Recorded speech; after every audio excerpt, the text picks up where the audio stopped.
contohnya bahwa tadi yang kata bilang buku yang mendapat itu memang itu cerita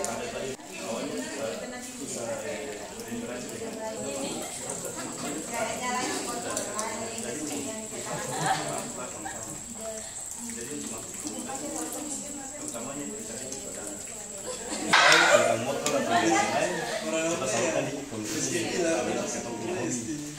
Jadi kalau ada punya hobi mungkin ada istilahnya ada komunitasnya atau ada perkumpulannya, usahakan gabung biar apa hobinya disalurkan. Kayak mungkin ada yang dari hobi voli, mungkin ada yang dari hobi membaca, itu mungkin ada grupnya kan, kalau baca ada kan.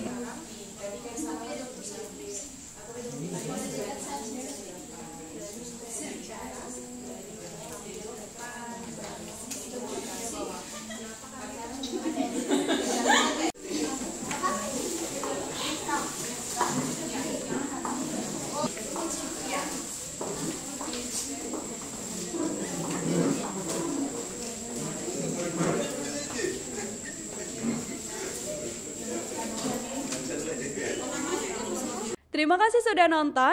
Jangan lupa like, subscribe, dan share ya.